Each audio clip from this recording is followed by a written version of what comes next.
and welcome to another episode of The Flank. You're joined by the one and only, the human turret, one of the best ARs to ever do it. Give it up for the world champ himself, Sam LaRue, Octane. We got some of the best analysis in the game. The world champ, Christopher Duarte, Parasite. We got the multi-world champion, the multi-champion, a legend, an icon to the Call of Duty space. Give it up for Patrick Price Eggs. And then, of course, we got the executive producer of The Flank, Mr. Benjay Nassim, coming at you live from his hotel room at Major 2. What's going on, Benjay? How's the vibes like over there, Ben? What's going on over there in Major 2, brother? Yeah, vibes are good. It's been a bit windy here, I'm not going to lie, but long day, fun day. Had some internet issues at the setup, but we worked through those. And had a lot of people, a lot of special guests come through, and Tom, massive W picks today. Shout out to you for that. We were actually power play went through today. The power play went through phenomenal. Wait, what do you mean you had no internet? What happened? No, we're getting some packet loss, but they figured it out. You know, and you guys skumazed me and Sam, and you guys well, skumazed us. We didn't skumaz you. The league skumazed us because the whole chat. Should have put your foot down, Ben. You should have stood up for your boys. Tom, just know I politely asked some people today. We need to have a conversation tonight. So I'll get to the bottom of this. We were behind everybody today. Our whole chats were flipping out, saying we were behind everybody watching. So. That was annoying. But I mean, hey, we'll get that sorted, Ben. I'm glad that you're having fun over there. What's going on with you, Chris? You doing all right? Yeah, man. I'm just gutted we couldn't make it to the major, but hopefully we'll be at the next couple. But outside of that, yeah, I'm good, man. Can't complain. Another day. Finally get some land caught on the board again, and we had some surprise matches today that didn't end how we expected. Yep. I know Sam was on his knees earlier, so hopefully he can regain. Wait. Oh, yeah. I will say it is nice to be home for the flanks, though, because at the majors, we do get limited on time. Like usually with some of the flank episodes, we'll get kicked out at the 30, 40 minutes of the venue. So at least we'll have some time today. Sam, do you want to respond to what Duarte just said? Because I'm very confused. Why was I on my knees, Chris?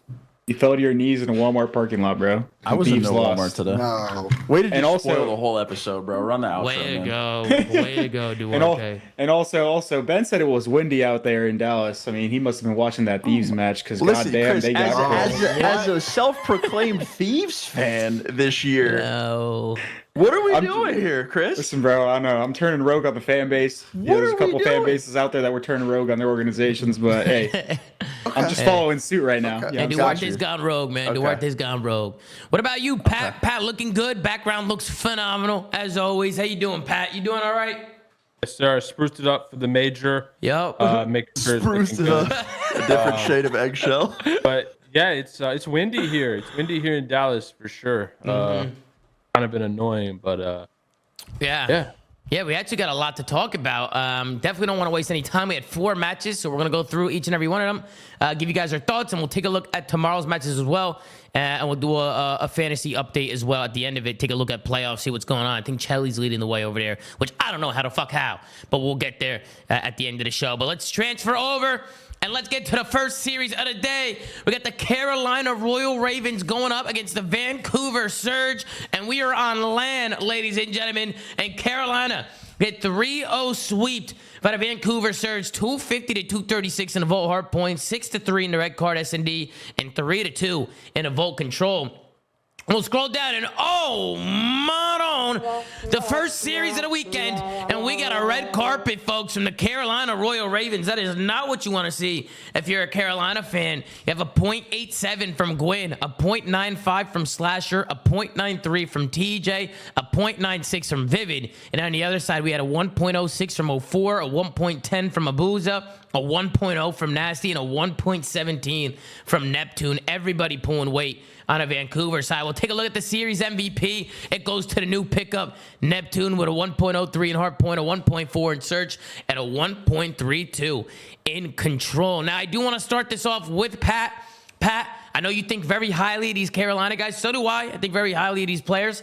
But today, they come out and they get swept by Vancouver on land. I mean, what are your initial thoughts, Pat?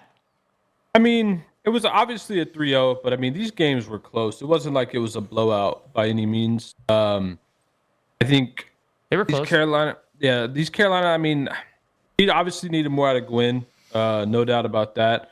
Like, I think Chris or Sam, one of you was like, he has to show up on land this time. It was me. It was you.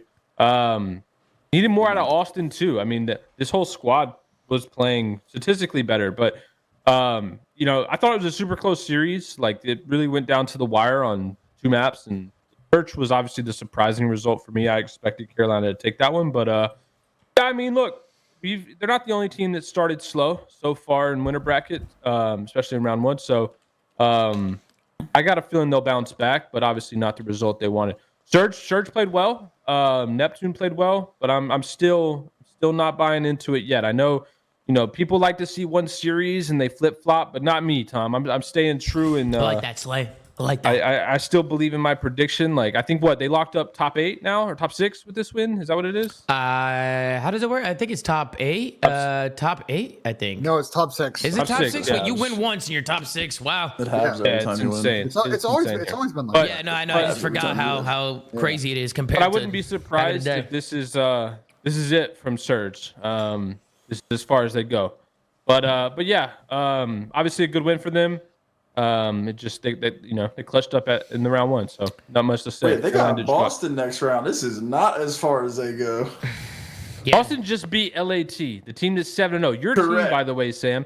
And You're Boston absolutely correct. will get there, but like I've been saying get for there. months, This is not Boston shit. is Vancouver looked better than under new- LAT did. Boston is under new management this season, guys. You cannot compare to prior years. It's true. They are under new management. a Doug whole new Sister squad. Martin has these guys right. That's all you need to know. Yeah, he was actually in the chat. Doug's in the chat right now. Shout out to Doug Sensor Martin in the chat, showing why he's the GOAT GM right now. What about you, Sam? You were talking about Gwyn. You know I've been talking about Gwyn, right? Like I wanted to see this guy turn up on land. I've been talking about it on the show, and again, he just it's not that he's bad.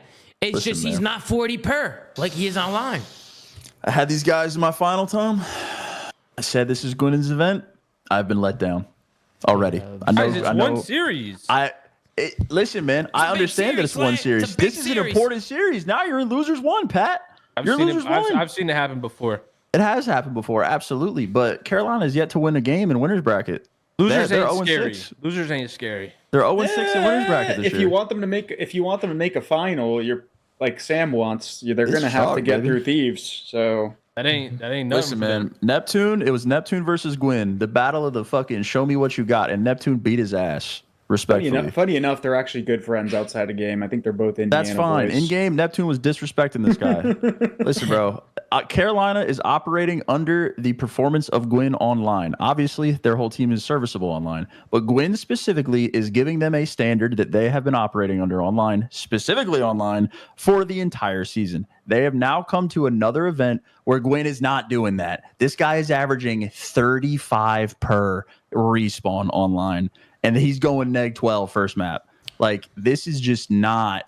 It's not transitioning. It's not what it's supposed to be. Reese Vivid is stepping up online. Austin had a slow series today. I'll back pat on that one. Teach had a fucking absurd moment at the end of the vault hardpoint to almost win them the game. But like Gwyn is just not doing what he does online. Period. Yeah, what do you think? What do you think it is? I mean, do you think I have it's no like a nerves thing, or do you think it's just like a comfortability? Well, last year I gave him the benefit of the doubt because I think his team was significantly better on land. So I think that he was just actually in unfamiliar situations. But this year, I feel like his team is just consistent. He has a consistent team. Right. And I don't think that excuse works now because it's not like they're completely in unfamiliar territory when they show up to events. Like they're in similar situations, they're playing similar maps, they're getting similar performances from the whole team. And he's still just not playing how he plays online. So truthfully, I really don't know what it is. Maybe he's got the fucking yips. I have no idea. But I'm not saying he's playing like shit. He saved himself from like a 0.7 today with the map 3. I think he had a solid control. But you just can't have that style and that gameplay online and expect it. And then you go to an event and it's just not there. Because then that's what changes your team dynamic now, is that he's so good online. He's creating so much pressure on the map. And now they're showing up. And again, I'm not putting the whole series on him, but now it's becoming a thing. Whether we are doing it or not, it's becoming a thing from last year and this year. Yeah. He needs to play better. He needs to. Yeah, let's go on over to you, Ben J. I know you were watching it live over there. I mean, what's going through your head? What you think of the series today, Ben? I thought it was a pretty close series. Map 1 was a banger. Map 2 was what we've seen a bunch from Carolina. Teams kind of really, and you saw it in the post-game interview, the search players talk about it, like people kind of hard to read Carolina, and then they got to adjust middle map, and this is one of those maps where they give up too many rounds off the start to be able to come back from. But I kind of echo Sam's sentiment here about Gwyn. I just think if they want to go deep in this tournament, I think they got a decent day from Reese as well and TJ, but they need Gwyn to be that guy online. If he's on land, otherwise, based on the bracket draw right now, these guys might be going home tomorrow. Yeah. What about you, Chris? Were you surprised by the outcome to Workday? So not so much surprised. I did have Carolina winning this series, I think, in my predictions, but at the same time, yeah, I was just kind of disappointed. I always knew this was a possibility. We thought that Surge might have been on like a downtrend here, like in the last couple of their online matches, but Neptune got back up to form and everybody else on their team fried. But to echo Ben's point, and that Search and Destroy, I feel like Red Card is a map they play quite a lot. And you heard even Neptune in the interview, they pretty much like were hard reading them a lot of the time. They were talking about how they went over shit and they were watching their games, and it showed because with Ravens, right, that double-edged sword of playing for picks and having those slower rounds makes you very vulnerable to reading by the other teams, especially if they watch your VODs. So, they picked them apart. The other two games were relatively close. Surge still continues their prowess in hardpoint. They've been a great hardpoint team ever since they picked up Neptune, and they also got a control on the board. So, they look like, the Surge we kind of expected from the majority of their online matches. And if they keep this up, these guys will probably make that run to at least top 4. Yeah, I know Neptune actually mentioned that in the interview after the fact, Chris. He was mentioning how they did a lot of VOD review, and I couldn't agree more. Like we talk about it, like even in the Vault S&D, or sorry, the Red Card S&D, right? Every time they go, hey, Sam, you say it. This is a TJ Haley strat, right? Because they do the same thing so many offenses in a row to the point where, they're vulnerable, right? Like if a little bit of VOD review, make some adjustments, and you can just play around it. And it looked like Vancouver was super prepared today. Which the first round, their first defense, they just blind countered it. They had net play on the opposite side of A bomb, and then I think they had someone double stack P2 with them, and they planted the bomb and immediately traded it out. And it was a round one. That's why I feel like in Search, like it's important that I feel like your situation's got to be good in Search. So you got to be able to just do shit off the fly, right? And I think a lot of that just comes from like comms and just reps, but. Like some teams, like they're so one-dimensional, right? Like they do the same things, the same strats and stuff. Like I could tell you they're set up on an A push. Yeah, Reese is in the window, Austin's on the stage, T just planting bomb, and the other guy's just flexing. He's like close hedge stairs somewhere. Yeah, just flexing somewhere. Like they do it every time. So it's good on Surge. Genuinely, that's good on them to actually leave the map in and punish the pick. Yeah, they're basically Ravens just like has so many tells on certain like strategies they run, and you could just tell that Seattle or Vancouver was picking them apart. Outside of that, hardpoints and control were close, but with masterclass. Yeah, I was gonna say talking about Vancouver. Vancouver looked really good today. I feel like Neptune showing up on land, which is what we wanted to see. That was a big question mark, right? Like how is Neptune gonna perform on land, right? We saw him online, we saw how he played, and will he be able to keep that pace? And he definitely did. I think for me, what Sam said, 0-4, like I feel like he gets better on land with the way that he plays, like his play style, because he plays a lot of off angles, a lot of irons, a lot of shimmies, likes to play his life a lot. Just like the play style, like I feel like he's only gonna get better as the tournament goes on. And if they're all shooting like this, Vancouver could make a run. I thought they all looked really good today. Everybody's pulling weight, even in the damage department. You guys got any thoughts with the Vancouver guys? Were you guys impressed by Vancouver today? Yeah, I'm pissed because 04 was on my fantasy team. He absolutely was not doing this online in any of the stages. Yeah, he wasn't. You can't try on that online shit, you know how it is. Oh, okay. Yeah, 04, he definitely turned the fuck up. He's been looking good. But you guys got any other final thoughts, maybe on the vetoes or something before we head in? I only got a couple clips from the map one. I was gonna say with a player like 04, he's like a very like playmaker type play. Like Neptune kind of headbutts a lot and takes space, but 04 is that big route guy. And the thing is, on land, like a lot of people like to say the game slows down and stuff like that. But I would argue that like to a degree, a lot more teams make way more mistakes on land because I feel like you do get into more like chaotic environments where like it's just way easier to make plays. And 04 is taking advantage of that, and he's making a lot of good ones. Yeah. So yeah, he's reading the map really well right now. He's looking really good. But let's hop in to some of the clips. Now, the first clip I wanted to bring up was from the Vault Hardpoint going into the last P2. Again, this is a hill where Carolina, they get here early. It was a very back and forth game. So this is their opportunity here to take the lead and get a big hold here. And they also had Gwyn push down the cut. They ended up getting a couple kills here on this rotation, but they end up getting clean broken here from the Vancouver Surge. And I kind of just want to see what happened here as we watch it build up. You see Austin, he gets one, But you have one guy who waltzes through mid-map, shoots Austin in the side. 0-4 finds 2 and 3, and they break right through front. So I don't know what the hell happened there because all I saw was kills from Carolina. How did they let somebody just waltz up mid-map? Did somebody give it up? Just go back. It's Reese and Gwyn not calling out to each other. Yeah, I don't think Reese should ever. I don't think he should be giving up mid. I think he should just be bouncing back from mid. With Gwyn Cat, he shouldn't be. Yeah. Also, this is something that some people don't realize. I noticed it ranks a completely different game, but pro teams will do it too. I can't tell what number 5 is doing, but if I'm willing to bet, he's probably staying down.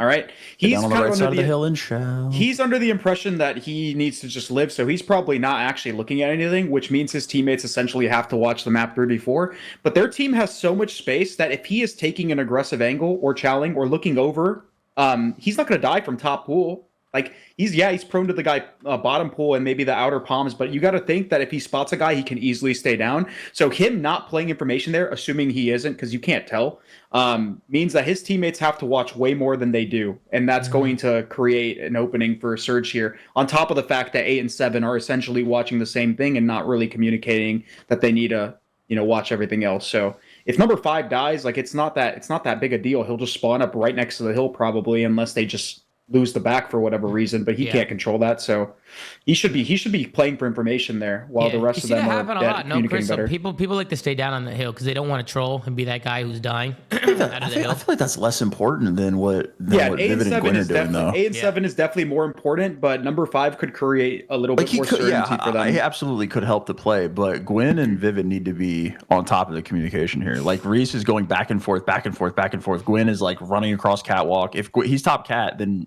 Vivid should not have to hold cat. Also, I don't want to be that guy. They don't seem like they're on the same page. This might seem like hindsight to a lot of people, but the pros know the game. If you push out cat and are blocking the back, you're spawning them art deep. Yeah, like it's the third number spawn. 7. Number 7 could have made a play to go and spawn kill them. He's literally a free, like he can go out there and basically die for free. So he can obviously disrupt that push and then maybe just create a little bit more uncertainty for Surge. So I just don't like the way they played that at all. Yeah, I feel like this is a situation where Austin died and lost composure. Absolutely. Like when he dies there, like I know Liddy. Like he's probably like, dude, absolutely, what the fuck, right? And I'm sure that's probably being clicked and looking at from the also Carolina made a great camp. play too. I don't want to say this is a complete Carolina breakdown. I think 0-4 makes a fucking incredible play. Yeah, he breaks at the same time. He goes through vault, which is honestly a common route now. Breaking P2, you got to be careful from that route. We saw the Bulldog do it, right? Kismet was doing it early on in the game. You'll hit through low vault, you'll sneak up pool, and you'll sneak up on a guy in hill. Because a lot of time you have somebody watching deep right, somebody trying to watch front, and then you have a guy in hill, obviously, and then you got to watch mid and cat. So people have been hitting those routes a lot, and 0-4 makes a good heads up play. Kind of like what you were saying, Chris. 0-4 is kind of like the route man for these guys. Also, this is just something that like it's like a tip more so. A lot of the time, like you might think that this is better to spawn them like towards art, and yeah, they are a little bit further from the point, but by spawning them art, you give them way more options for routes. They can go mid, they can go bottom vault, they can obviously go around the back and try to take your spawn. If like I said, Gwyn was a little bit more proactive in pushing out mid, if they got that wave of kills, they spawn them P4, and now they're suffocated into that corner of the map where they can't take routes because they're spawning away from them. So just something that they could do better in the future. I feel like if you are spawning them deep, you kind of take that space from them. You just make sure you're blocking. That way, like, so for instance, if Gwyn's like pushing out all that space and just pushing out their art spawn and just pinning them back, like somebody's need to be hard blocking, right? Just to make sure nobody spawns out. But I feel like with that despawn, that's the green light for Gwyn to have a field day. Like that's as a sub player, that's when you want to have some fun and go rogue. 100%. And it just felt like today he wasn't able to get lost like he usually does. Then we'll swap over here towards the end of the game. Now, this is obviously very big. Carolina, you can see here on a minimap, they have the rotation right now. You got 2 guys in art. I'm going to let it play out. I don't know what happened here because I feel like Carolina, it was just too easy. 0-4 slides out and gets a nasty 2-piece. Pretty sure they double scam art right here. And then, Austin dies, and then they do it again. And then TJ dies. Which I mean, that just really can't happen, right? Like if you're holding street and art, you gotta do everything. I'm pretty sure they get. And that was a previous rotation. They got a bailout side spawn too. But yeah, no, they just double scam top art, and it collapses. Yeah, TJ almost makes the play right here too. Yeah, I mean, they still Carolina does end up getting a lot of this time, but Vancouver, right? They are able to break onto these spawns and get in here for a little bit. TJ went on a crazy spree here, and I thought the way TJ was shooting that this was going to be all over. just to kind of let it play out a little bit, just so you guys can see what's going on. But TJ gets a hold of the AR by that mid stat. You see that number 5 on the mini map, and he just goes on a field day. He's on a 5 spree, takes his head off on a 6 spree, right? And he goes up, he goes to pick up mid map again, right? Just watching all the lanes, funneling the Vancouver surge. And Vancouver, they do a good job just keeping that pressure on them. They just kept flooding that right street with numbers over and over and over again, to the point where they were able to get him off a little bit of his scrap time. And of course, TJ, last one up here, again, just getting taken down here at the very end for the scrap time. But headed into the P1 is where things got really, really mixy here. I feel like in his first map, it was kind of just a fucking blender, dude, at the end. Like, so much running and trading. I mean, we'll take a look here at the last and final hill. But with 40 seconds left to go, you could just see the floods coming in. I don't know if anybody in here on the panel thinks somebody should have took a certain route or something, but I think my only critique is when Reese goes to take the route at the end, he maybe should have went all the way around instead of trying to jump up. But it might have been a nitpick, right? We see it right here, right? He has about 15. He's got about like 13 seconds, 10 seconds to get around. He jumps down Bauk. I thought that he was going to keep going here. And what the fuck happened? There we go. He ends up jumping up to the window instead of going all the way around and just flanking mid. And he's kind of stuck here. And he jumps out and he's dead. And, I would have liked to see him go all the way around just because it forces their arrows to turn, right? So it kind of allows his teammates to get in. Is that a nitpick for Reese to go all the way around? I actually don't. I mean, now that we have full hindsight, I don't think it would have mattered because his team died. I think the actual misplay, I actually don't mind his route at all. I think the misplay was that his team died before he could take the timing to make the play. Because if he went all the way around, they're turning anyway because he would have to, like, last guy pinch. You know what I mean? Like, they would all just turn anyway. So I think him shortcutting it in the moment was actually the right play because all of his team died. But I would have liked to see them wait there for something to develop for sure. That's the actual misplay of the arrows. Yeah. Anybody else got any final thoughts on a series with Carolina and Vancouver? It was a close first map, but then after that, it was pretty easy sailing in the search. And of course, we were talking about just them being able to adapt in that game mode. And pretty sure the Volt Control was all defensive wins, if I remember correctly. I don't think anybody won on offense in that one. Am I wrong? Well, it was all defensive wins, right? I'm pretty sure it was all defense. I think it was. But any other final thoughts, guys? Any other final thoughts on the first series of the day? Nah, good win for Vancouver, man. See if they can keep it up. All right, cool. All right, let's move on to the next one. Second series. I'm going to be honest. Another one that caught me by surprise, not so much on the result, just the way that it all happened. We got Cloud9, who takes down Toronto Ultra 3-0 here. Not Cloud9 winning, but I just thought it was going to be closer.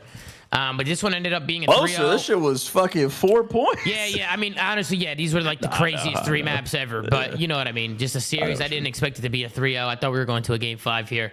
But yes, very, very. This was probably one of the best series today, right? I mean, Sam, we were on the edge of our seats, fucking screaming, watching this one. This one got crazy. But first map, Hacienda Hardpoint, that got really mixy. 250 to 248 in that one. Then we go to Protocol Search around 11 in the Protocol Search. And then, of course, we got an overtime and a Hacienda Control. So super close maps here from Toronto and Cloud9. We'll scroll down and take a look at the stat sheet. Nearly a red carpet here for Toronto Ultra. It's Joda Thieves who's saving them from that one with a 1.03, but everybody else getting pooped on. You got a 0.88 from Insight, a 0.97 from Kleenex, and a 0.79 from Benjamin Beans.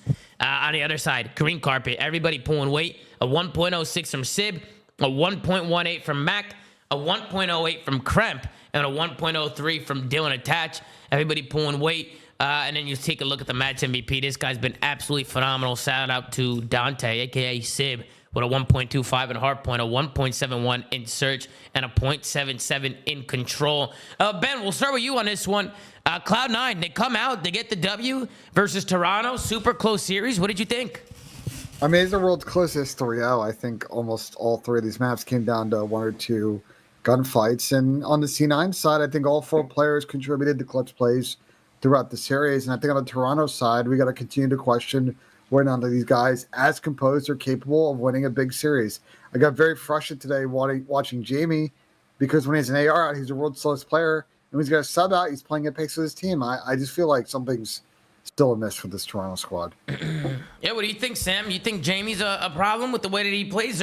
Bro, his interactions are always so low. I don't know why his interactions are so low. I've seen Jamie get turned and pick up the pace. Sometimes I just don't understand what's happening. But what do you think, Sam? Yeah.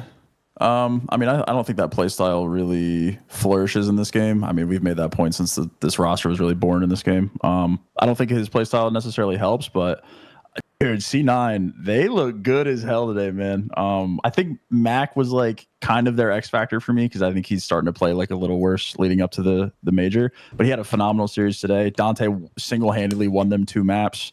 Attached had a 4-piece at the end of the P1, or excuse me, the end of the map 1. Like C9 looked great today, dude. A couple clutch moments. I did pick them to win. I'm not going to toot my own horn here. Did pick them to win. Yeah, you did say. But yeah, man, I said it. I think it was our last episode. Toronto just hasn't moved for me. They've been the same team all year. They've again, I'm going to say it. They've arguably gotten worse as the year has gone on. The individual performances have dropped off from Ben, and I think Toby has had his moments here and there. But I think Joe's really like the shining light of the team right now. Which to start the year is a crazy thought because of where he came from and how everything started there. But I don't know, dude. Toronto, does the loss shock me? No, especially with the map set. I thought the map set was super C9 heavy. Other than that Skyline map 4, which I did think if it went there, it would probably go 5. But I mean, I looked at this map set and I thought the C9 was going to win the series regardless. Mm-hmm. Yeah, let's go over to you, Pat. What you think? Pat Cloud9, they get a 3-0 victory over Toronto today.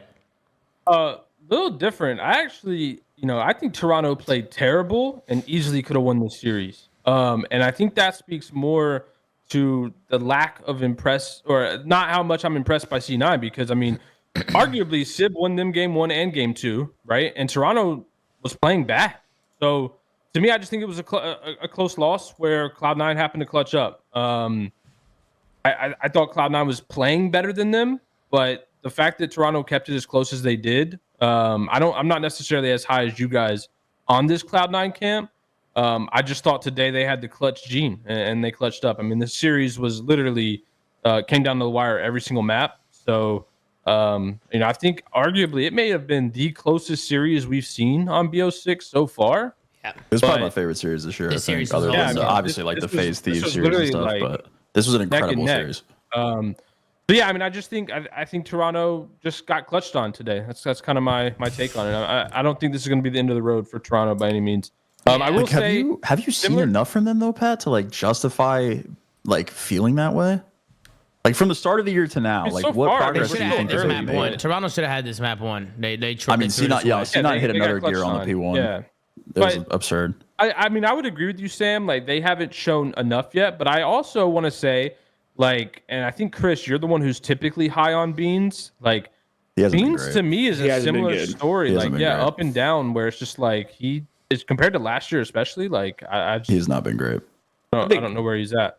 I think they all need to step up outside of Gio. Like we've already talked about Insight for multiple years in terms of like how we want him to progress as a player, and maybe it's just the way his team wants him to play at the end of the day. But I think Toby's been kind of disappointing, and yeah, Beans has fallen off a bit. So I mean, on the Toronto side, at least in their performances, that's what I think. But on top of that, man, these guys have failed to progress their map pool, and this is one of them where they get a team that basically matches up super well with their vetoes. So they're putting C9 on 2 Haciendas. I'm not going to say I'm impressed by C9 and I expect them to make a run, but the way they're playing, if they can show me a little bit more in their map pool, they can definitely make a run because they got a really good map set here, and it still went down to the wire. So I'm kind of like concerned for them at least moving forward when they play other teams that might not let them get some of the preferred maps.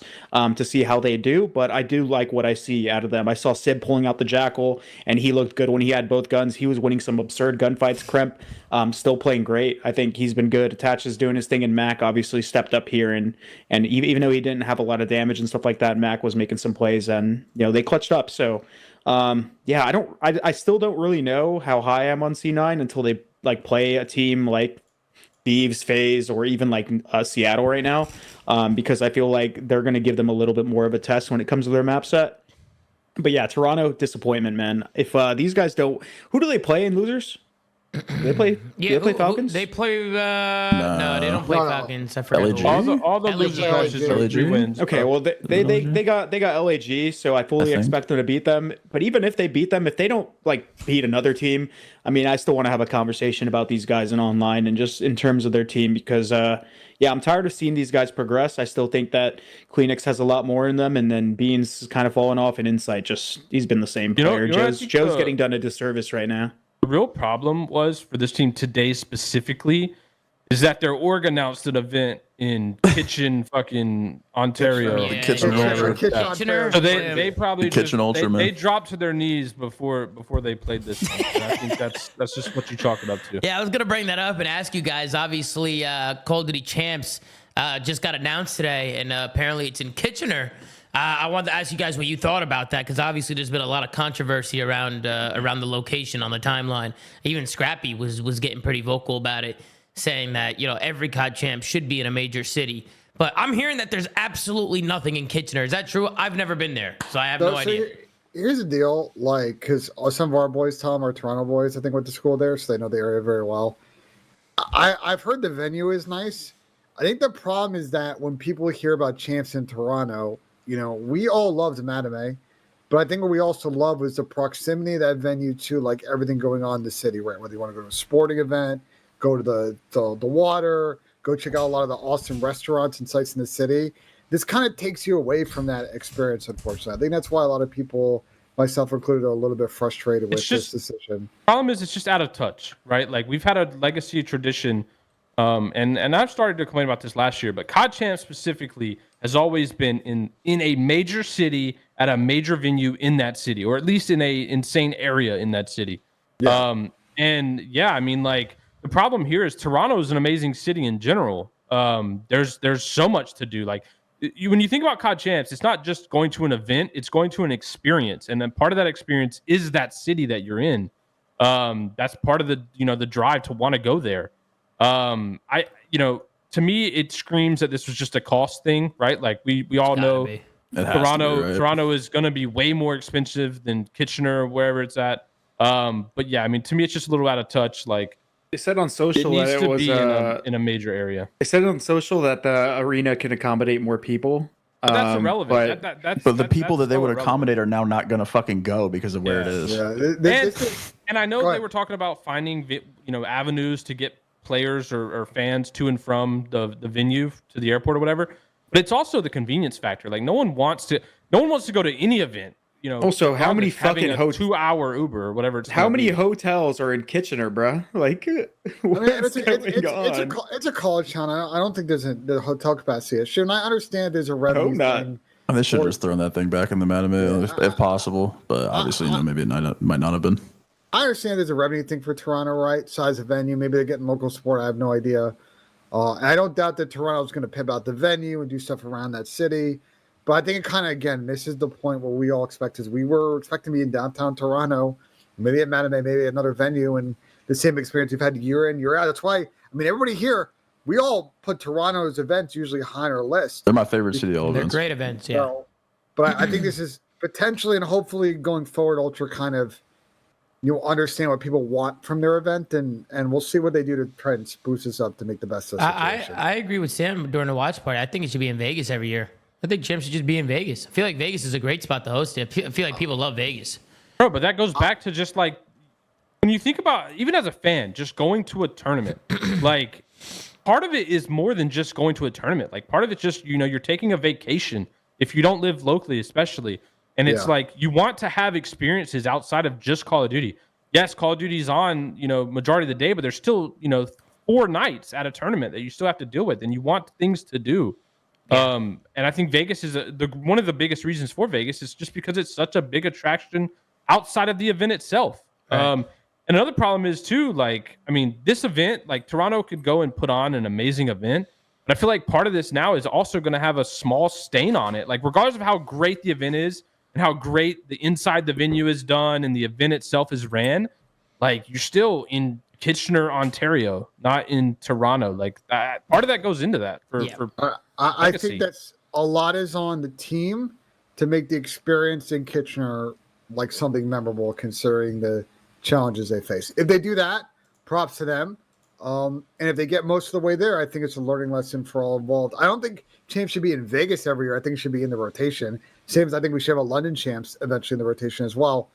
But hopefully they can make the best of the situation and everybody can move forward and, we'll see. Get better spots. Yep. They usually throw good events, so benefit of the doubt, right? Yeah, just to get back.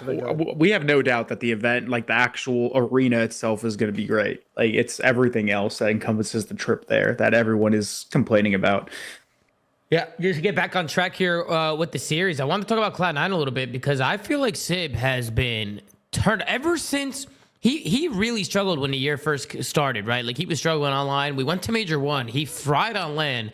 And then ever since that moment, he's been unreal. Like all of Stage 2 online, he was unreal. And coming into this event, I mean, the gunfights that he chows are insane. Like this guy shoots straight as fuck. And I think a big part of this team was Mac as well. Mac stepped up today. Mac looked like old Mac.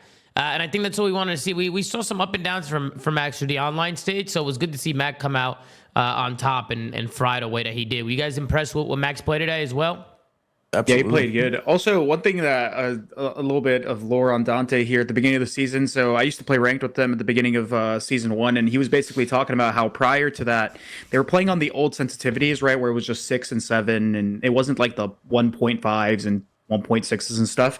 And he was talking about how he didn't like 6 because it was too slow, and he didn't like 7 because he was too fast. So when they actually added the sensitivity changes and he played on that new patch, obviously at stage 1 and forward, or at the end of stage 1 and forward, he was able to play on 1.5, which he said felt way more comfortable to him, which would translate to, I think, like 6.5, like in between 6 and 7. So he got way more confident and he started shooting better. He literally, because I remember in one of his interviews, he said, I couldn't shoot straight before. And that's why, obviously, he was telling me that. Is so like hella slow to me, bro, in my opinion. But I mean, everybody's different, right? They're just so turned tough, though. I think Yeah, absolutely. Dante obviously stepping up individually. I think what I like to see for this Cloud9 team is Crab is becoming a consistent playmaker for the squad. Something with at times last year he did, but also struggled with. I think he's come more to his own discipline on this. Dill obviously is starting to play better. And to you guys' point, we were talking about a couple weeks ago, we were a little concerned about Mac coming into this one, and he had a great, especially the last 2 maps in this one. So yeah, C9 will have a tough matchup next round, but I won't be surprised if these guys on the top side that loses bracket. Obviously, there's a little bit of a wild card with Thieves in there now. They make a little bit of a run. Yeah, they definitely are gonna ride off this momentum now, right? Even especially the way that they won this series, like they got to be feeling good. I know Lamar was turned up too. You could see them walking into the hall after the first couple maps, and he was super hyped up. But what about the vetoes? Anything catch your eye in the vetoes in this series?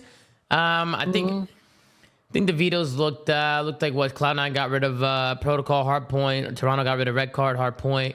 Map 1 pick went to C9. They picked Hossie, and then Toronto ended up picking Skyline. They never even got there.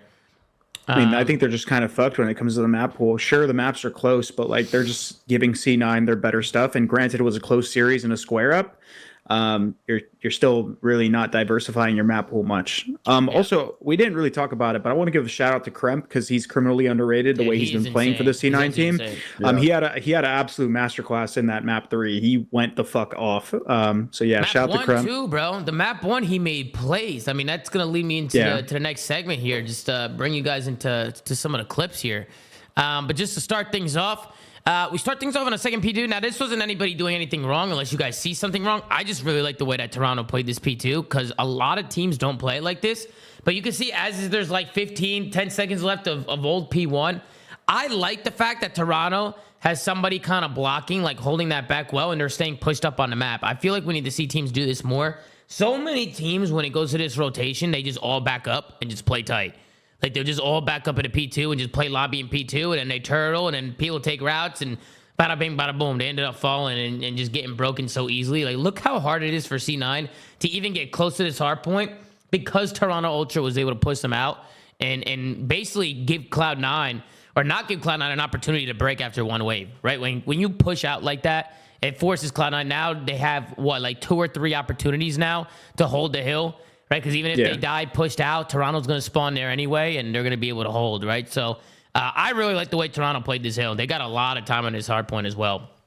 I think I remember we were watching LAG or something like that, and we were talking about that rotation and how teams fail to take space. And I really like how Toronto staggered C9's first push by playing old, but also just they simplified it, man. They got a guy on this Lambo, and he just sat there and watched his front, and everyone else was able to play everything else. And just trusted themselves to get those fights or win those fights. So. I guess if you're Cloud9, I mean, I don't even know what the best way to go about this is to break, but I mean, you got to find kills, right? You got to find kills, especially the guys pushed up. You got to try and funnel them and single them out. But again, just kind of one by one pushes here. They were trying to work trades through lobby, and just love the way that Toronto Ultra held on to that. We also got a listen in here. Let's tune into the listening and see how the Toronto Ultra boys were sounding. Let's tune in, folks. Really big kick. I was front right, careful. Give me a sec, Joe. I needed it. Front right, name me too, by the way. Yeah, I blocked him. Either water. I'm in, maybe. Front right, so he has Give me a sec. Just go. in water. I have your front down. In water, weak, front right. One water as well, bro. I have water, whole front. Front right, Front left. You yeah, challenge weak, I'm taking up, by the way. Water. I'm just in He's the on line challenge. Okay. It's good time. Alright, sick. He's still Let's there. play through. Nice shot. Steady front. Left. Not yo, orange front. Weak. Absolute, bro.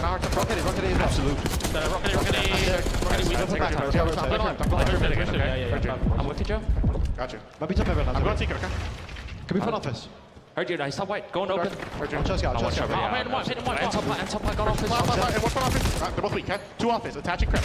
I want to show you the plan as well. He's plat step to me. I'm cutting front. What can be up? Bang him. I see plus steps. What's me deep out? Maybe office. Deep out. Both below. In. Back up. Let's go. Off spawn. Heard you. I'm already 10. Send my front. It's all back. Go to route. Go to route. Yeah. Who is it? I have you. I I have you. Yeah, you watch up. You absolute. It's on you. I'm holding the back out. You're low, Jimmy. Office me there. Someone. Yo, you chop me in there, bro. You out of front. Nice shot. What's the plan, you guys? Right? Nice shot. He's not weak. Attach, okay? 24 seconds. He's in there. Trust office. It's by the barrel. Shot that pass. You also got the script out. Her jump weak. I watch Mac weak. Nice.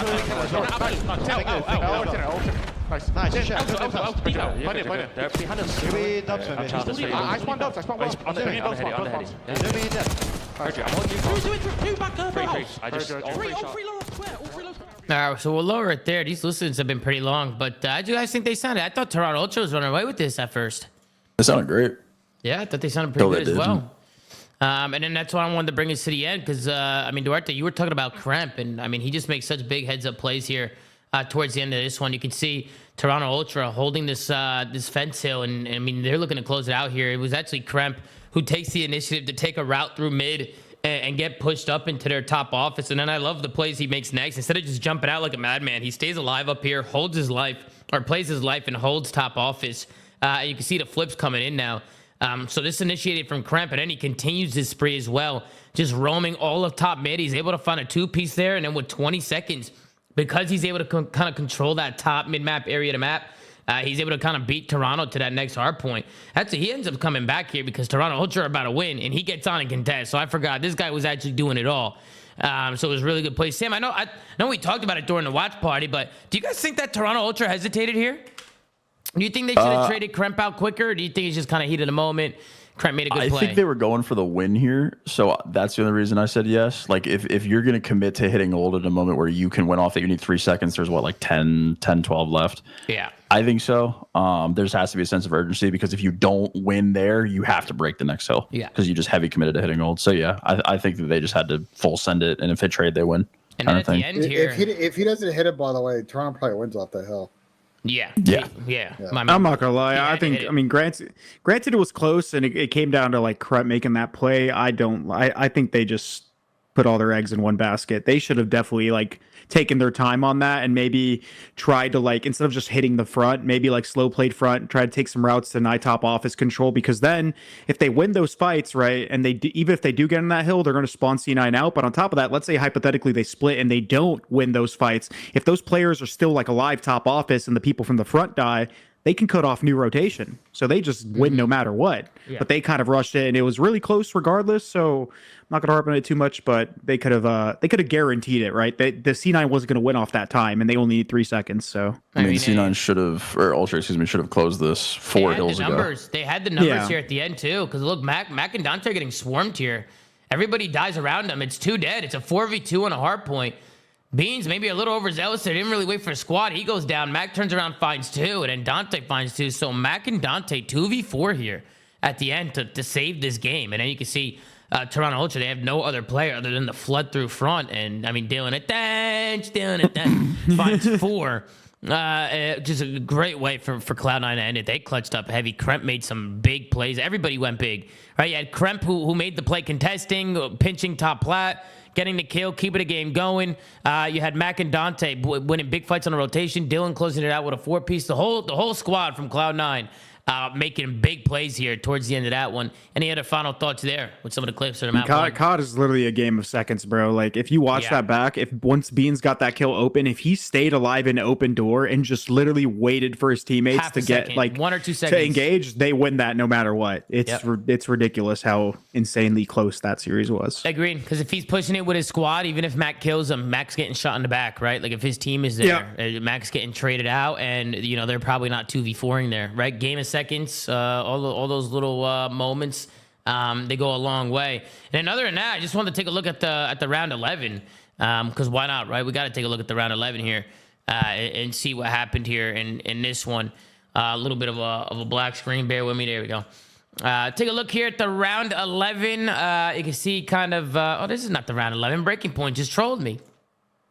And they just trolled me here.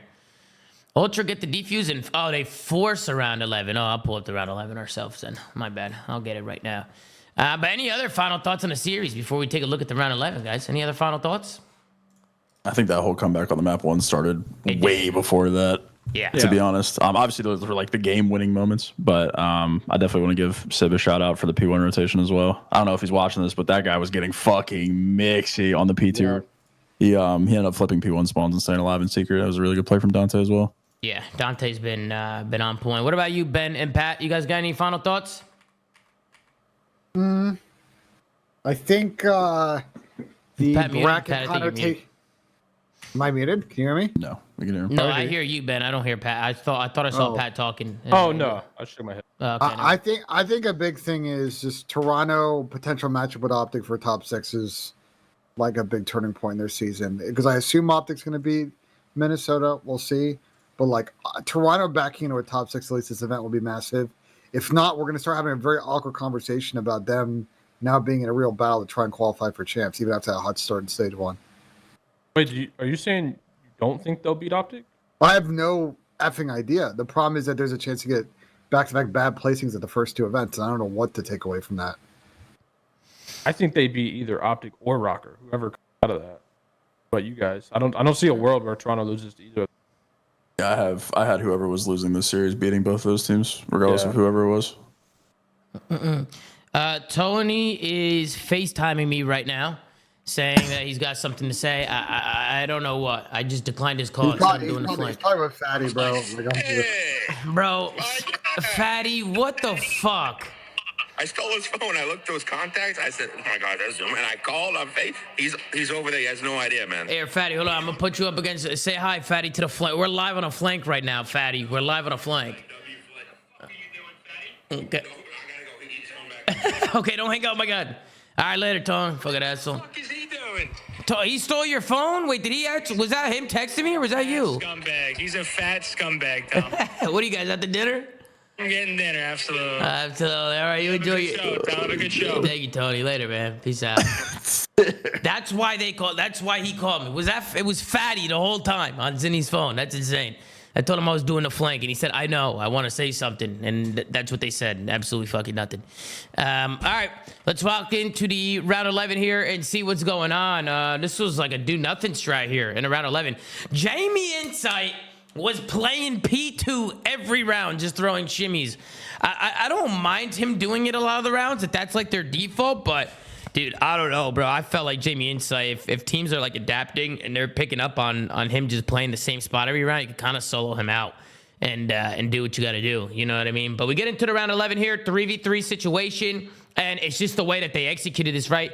Kremp, the reason why Kremp is not throwing his tax here is because he doesn't want the other team to know that he's here. So what he does is he waits, his teammates make some noise, Beans is going to turn, and then Kremp hits the zip, finds an easy first blood, almost finds another one as he gets pooped down there by Joe DeCease, but Dante with a big 2-piece as Joe was one shot there. Great play from C9, right? That was bullet for bullet. I didn't even realize. It's about 9 HP when he tried that. Yeah, but great. I love the play here from Kremp, just like working those timings. Oh, yeah. I was screaming to throw tax here, but I was absolutely wrong. I mean, I get why Beans turned, but Beans has got to understand that if he's tucked in that corner, he cannot be seen.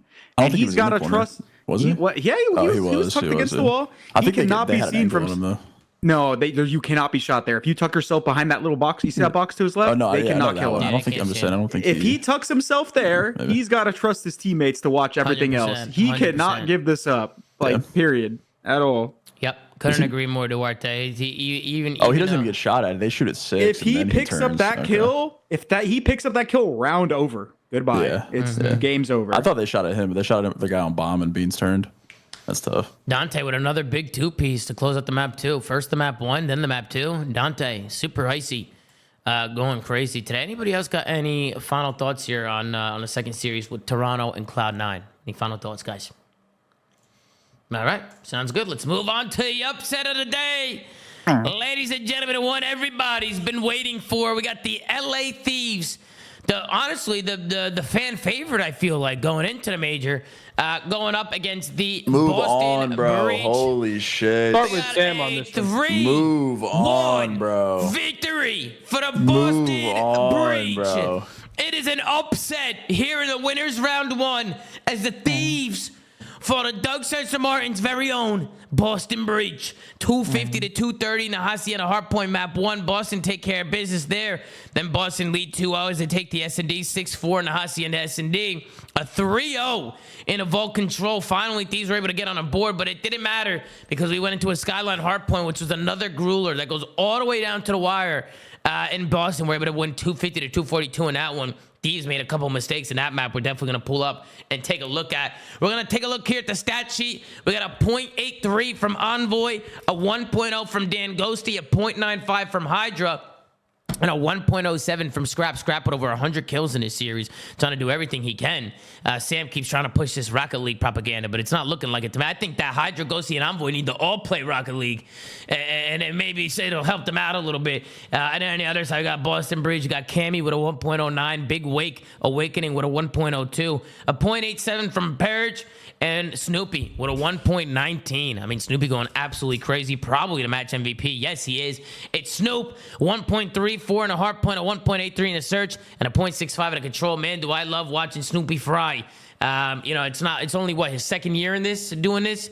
So wait, second year, right? Not third year, second year. Technically. Technically third, like but we don't count year, that shit. Yeah, last year was his rookie year, and it is basically his second year. Sam, we'll start with you. These are your boys, Sam. These were your tournament winners. And they go down. They're still in the tournament, man. Okay, Damn. yeah, they still in the tournament. Yeah, my bad. But Sam, they got bumped down. Work to do. They got bumped down in the first round. Sam, what are your initial thoughts here?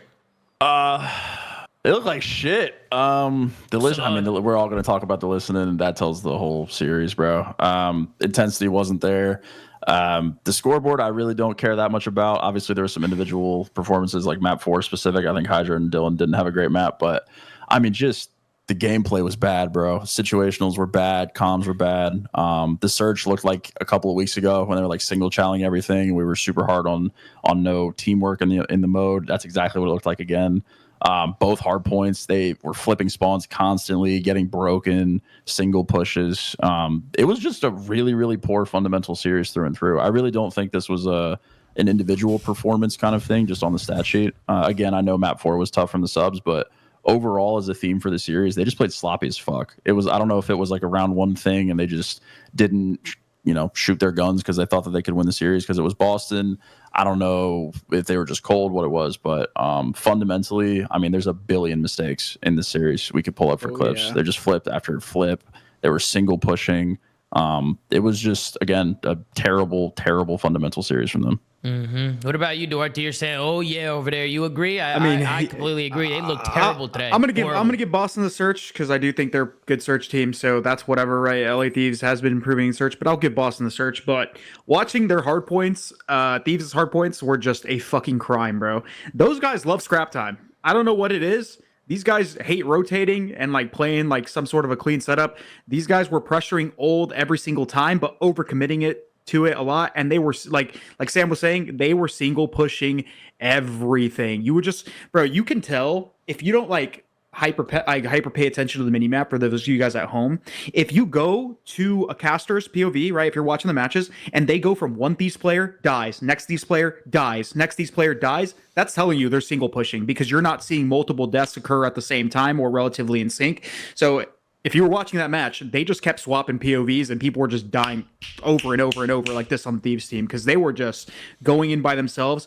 There's one crucial mistake, and I'm curious to see if Breaking Point has it, but there was a rotation for the Thieves on that skyline that they had the P4 spawns and they all hit old, I think. I have it. Besides maybe one person. It's the second one. And they flipped and Boston got all of the time. Bro, Hydra's pinch on the end of the last P1 of the game was worse, dude. I promise. Yeah, I didn't catch that, so you have to let me know. Yeah, the ending of the P1 was worse. I'm curious your guys' perspective. Do you feel like maybe they came in and underestimated, disrespected Boston that kind of kicked them in the ass, especially in the hard points? I think that played a part for sure. But like you could just, I mean, you heard it listening. I don't want to like say that's the tell of this year. I mean, I do actually. I want to say that's why they lost. Like the intensity is not there. The only thing that you guys hear in the listen, I'm sure Tom will play it, is just like where the other players are and like I'm dead. That's all Hydra was just saying weak. There's zero like, hey, push this with me. Bro, Snoopy was inside of their fucking butt cheeks on the end of the P1 on the Hossie during the listening. There was zero urgency for killing him. He was running rampant. And there was no like, oh, Snoopy's enclosed. Snoopy's still enclosed. Oh, by the way, guys, Snoopy's on a 10 spree, still enclosed. Like, you compare that to who were they playing the other day? Was it Optic the other day? We were really like high on their listening. You guys, it was one of the other shows we did recently where we're like, wow, that was a championship listen. None of that. Yeah. It was fucking terrible. Mm-hmm. I agree. No small talk, right, Pat? Like I feel like when you're communicating, you got to be able to have a conversation with each other and kind of talk to each other on what you guys are chowing, who's watching what, right? Just felt like they were going through the motions, just calling out where people were, right? Just doing the basics. And going back to what Ben said, like, bro, you can underestimate people all day and night and not take them serious in online league matches. But like in a LAN match, especially when you're coming in this as hot as you are, like you gotta be P's and Q's. Like you can't come out flat, bro. They just straight out came out flat, bro. Like they sounded like they didn't even want to win the series. That's what it sounded like. They were like bad, last map of a scrim. It was like, bad. Like right before you're about to get off, like that effort level. That's what it seemed like they were at for me. You should listen to it before we keep harping on the time. Then we'll keep going. Yeah. Let's actually go, and I actually have it pulled up right over here. We got a listening from LA Thieves. Let's see how the boys sound. Okay, take your time. I don't see secret. I'm camping their little secret. I'm in the little secret. Yo, window. He hit window. In window. One bullet window. It's Snoop. One there, open. Open in time. Snoop in window. It's time. Low secret dead. We close. Nice. Snoop close weak. I play for the time. Our side dead. Forward. Time nice. He's R open right now. Office side open. Okay, Snoopy's there top close. Yeah, open. Just wait. Open on me. Snoopy's close. Yeah. Hit our. All right, one thing. Just wait. Or one small talk. I'm just banging the hill. I don't see nothing there. Take your time. Top open. Yo, open. Snoop. Waterfall. Close. Jumping on time and open. R open and then pull on time. Close on time. Yeah. 25 seconds. Yeah, play this time still. Make sure we keep playing together. Get the scrap. Yo, come flat with me, Osmo. I'm already P4. I'm in secret. You killed the guy. P4? P4 still. On time, dead. 2 open. Child waterfall. Yo, one. Back deep secret. Open. Go through. Our side opener, and he's still. There's 2 P4. I punched in, by the way. Deep lobby. Two. One top spiral, one on ult. That guy's spawning out. 5 seconds. You go forward. Spawning up ult. Going well. Let's go together. Close right. Close well on the heading. Dead. Nice. I'm one front new and one on time. Probably deep back. Yeah, deep back on the statue. I'm nading it. There's only one there right now. He's gonna be driveway as well. To the back. I just deep on the car. He's deep on the car. Weak. One bullet. Bend the yellow cup. Deep statue. 2 to the back, guys. 2 in the back. And one's close side door. They're backside Lambo. Yeah, one's back lobby right now. And one on time. Lambo. Nice. One on time. I'm taking a route. Front side time. I'm already on the right. Close side door. He's close side door, yeah, still. On the Eddie dead. Close side door, me. Stay alive. Shot side door. Side door, me. Behind the yellow cup. Behind the yellow cup. Push. It's one back. Left dead. That's one back. Close. Ready? 3, 2, challenge. Weak. He's half out. On the rock. Just close left. Mid. Nice, I'm getting you. Shit on. Nice. 3. Hold. Nice. Just purge. All one in the back. One shot is fuck here. Yo, I'm on new. Just lobby. First gas spiral. Snoopy. Nothing Yeah, top close. Yeah, just get my plat. You guys have plat? Yeah. Nothing front. Window right now. Dead. Why is he asking again? 1, 2 to front. I haven't got flat pitch now. Watch out, inner. They're getting front. Outer, boys. Inner, outer. They're both inner and out. They're just playing front. I can nade time. Jump plat. Outer plat can't be dead. I'm one shot here. I'm holding plat pinch. I plat pinch. On time, one bullet. 2 on time. Inner. Nice. I plat pinch. Plat. Nice. It's listening fucking blows. Yeah, go. How much you? I thought this was returning boys. I'm in. Help him. I got you. Yo, Low you one. I got trick scan. Low you. All right, it's gonna do it for the listening. What'd you guys think? It was fucking ass. Yeah, I mean, thought it was ass, too. the beginning of the listening was bad. I feel like Dan was trying to keep him in it with the small talk. Like he was trying to get him going, but I just didn't hear enough from anybody. I heard Dylan a little bit. I heard Dylan a little bit. I don't know if you guys heard this in the listen, but I thought this was funny, and that probably gives you a sense of how these guys were playing as a team. There was a point in that P1 where Dan said, or somebody, I think Hydra said, or no, Envoy said, let's start like playing for new, or no, Scrap said, we got to get P2. Scraps, here, hold on. It went through all four players. Scrap said, we got to start playing P2. Then Dan said, nah, I'm banging Hill. Then Hydra said, take your time. Like, bro, their sense of direction as a team was so discombobulated. They all wanted to do something different in that play. You could tell really exactly how the series was going to go on that. You could tell. Sorry for having a stroke, but like, dude, when it went through, literally every single player on their team had something different to say. I thought it was going to turn around once they got that like 4-wipe, and they were like, okay, maybe they got some momentum, but ultimately it didn't help them. So. Yeah. It's just you could just tell so much from that listening about how the series was going to go. Truthfully, it was not good. And the dead air, man, I hate that. I don't know how you guys feel about like overcalming stuff, but I hate when there's silence. Yeah, I hate silence. There should never be silence. Yeah, silence. I feel like especially all in of a them moment except like Dan this. took like a 20-second silence break. Like when they weren't in the action of actually shooting someone, they were just dead quiet until they saw somebody. Yeah. And it was just like, how did Cammy get into the front here? This is a big play from Cammy here to disrupt it, because this is a big hold from Thieves here if Cammy doesn't make this play. I mean, Cammy's literally the only guy here. Look at his minimap right now, right? Like, he's the only guy here. And I don't know. Yeah, I guess somebody gave it up. Yeah, that timing was crazy. As soon as Ghosty gave it up, Dylan went to go grab it, and Cammy was already through. So Cammy actually just finds good timing there. That was crazy, because I was like, what the hell happened here at the end? But Cammy played well. He was making plays. They all played well. They're all four of them had a phenomenal series. Absolutely phenomenal. Then we go into the end here. And this is where Boston were able to break. You take a look at this setup now, right? I mean, just look at the minimap. You're thinking that Thieves has this in the bag, right? When you're looking at this minimap and you're looking at this rotation. But Boston were actually able to break on in. And we'll just kind of play it out to see how that happens. Dan's able to win a gunfight over by the boat side of the map as well. You can see they have Lambo pushed out, so those boat spawns are going to start coming in. I think Dan trolls here. I don't think Dan should be pushing this. Because I think once you get that kill, if Dan's going to collapse on Hill, like he's got to play tight. He red dot chases here. I don't know if he didn't expect the guy to spawn boat on him, but he should have known he was spawning boat with number 3 with Envoy pushed out Lambo. Like he should have known with Dan when he was running back to Hill and Envoy pushing that out, that should have been that spawn opens up, right? So he doesn't read the spawn. He over pushes. He trials the red dot. Then the pinches come in. LA Thieves get funneled. And the Boston Bridge get a clean break there. So what did you guys think about that break? What did Thieves do wrong? I think Dan messed up. Bad. I mean, Dan messed up, but at the same time, again, I'm not a fan of like this whole just like holding a setup and hoping they fall into you. Number 3 makes a good play here. He knows that they're spawning Lambo because of where Dan is. But once he sees nothing for a bit, either come back to your team because there's no way they're hitting Scrap you. should not be backing up the double. He shouldn't do that. He shouldn't do that either. But I'm saying like number 3 could have been way more proactive. If he's there, either come back earlier or just go for a pinch, bro. Like you're there for a while. They are not hitting you. You have the opportunity to come up behind their whole team. Again, people will say whatever they want. You can say hindsight, but like, bro, there's no way that they are going to be there. You've been there forever. You already did your job. You blocked the spawn. It's not hindsight. You play as Hill probably 1,000. You block that spawn. You block that spawn. You've been there for hella long. Either go and help your team and stack, or just give it up and like go pinch them.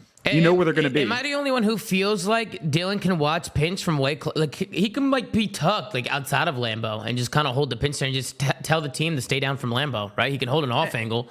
Yeah, but it puts a lot more pressure on them because they can't play favorable angles. They have to tuck themselves into corners, and it leaves them more susceptible to getting like shot on the side. Dylan trying to play for both the closet and like if they wrap driveway on. I think Dylan being here is 100% fine.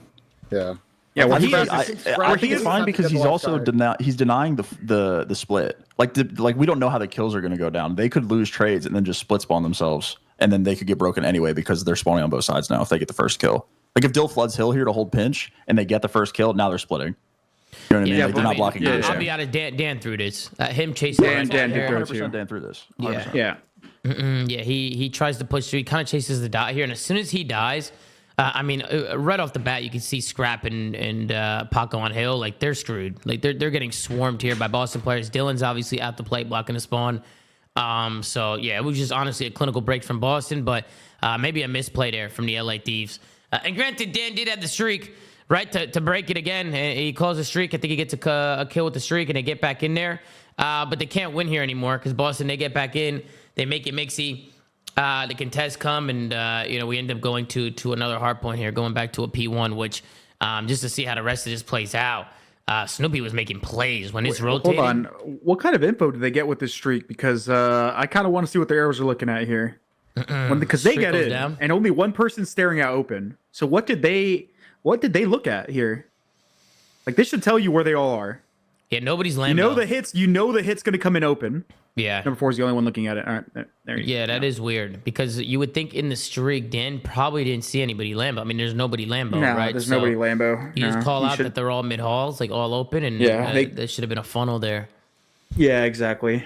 And then breakdown, dude. Just the comms breakdown, the whole map. Series. Yeah, now you can see Snoopy. Snoopy pops 4. Snoopy pops a 4-piece on a rotation from Rock back to P1. He pops a 4-piece, and then he hits the timings here.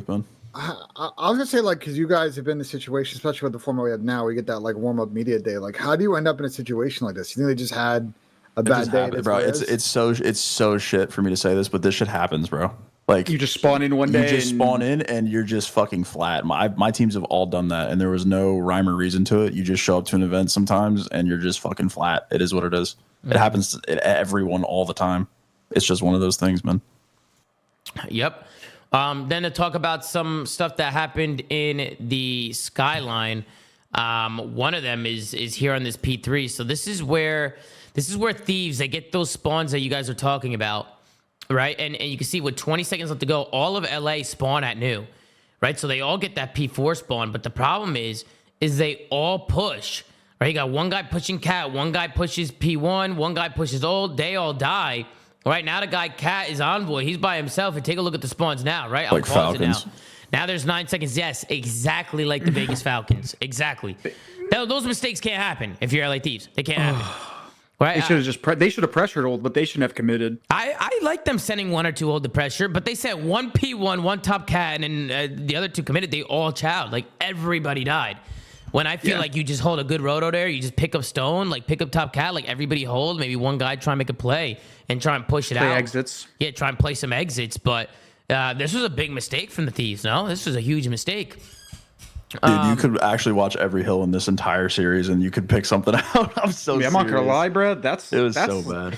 That's the game. This is the money hill. Go to the end of the P1 No, that's not the game. I have it right here. Sam. I know, but I'm saying no. You're right, Chris. You're absolutely right. Here we go next over here to the end of the P1 and take a look at that arrow down below. Right, that's Paco. Right, and what half the P1 already gone. Paco goes on a super pinch. Pause before. So I actually don't hate Paco's play. I'm completely fine with Paco's play here. It is like a little bit of a limit test because if you fuck it up, you flip.